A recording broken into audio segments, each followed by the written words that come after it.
Welcome to this lesson on elements, compounds, and mixtures.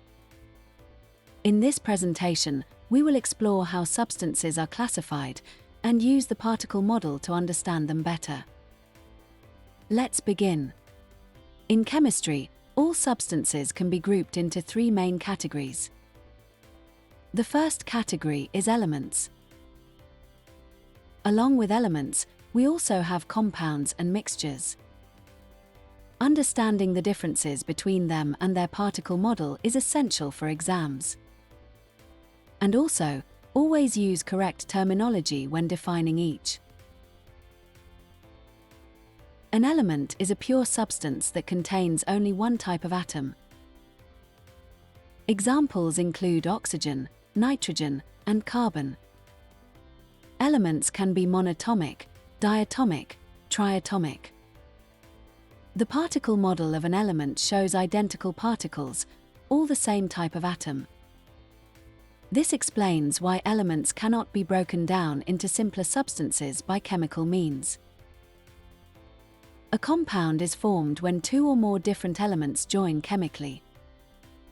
For example, water is made from hydrogen and oxygen. Carbon dioxide is made from carbon and oxygen. And sodium chloride, or table salt, is made from sodium and chlorine. The particle model of a compound shows different types of atoms joined together in fixed proportions. This makes compounds have properties different from the elements that formed them. In your exams, you will be required to identify the particle model of a compound. So you should know the difference between the particle model of a compound and an element.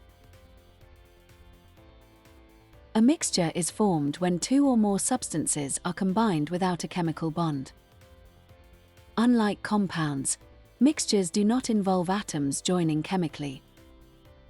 Exam tip: mixtures can always be separated using physical methods. A mixture can be made of elements and elements. For example, alloys are mixtures of two metals. In the particle model, the atoms are different but not chemically joined. Secondly, a mixture can also be made of an element and a compound. Seawater is a good example. It contains the compound water and the element oxygen.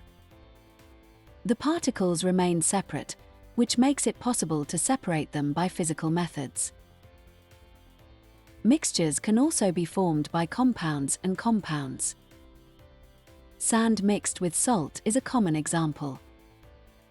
Even though both are compounds, they are not bonded together and can be separated physically. Let's take a moment to test your understanding of what we've covered so far. Please choose the correct answers to the following questions. You can pause the video if you need more time and also re-watch to answer the questions.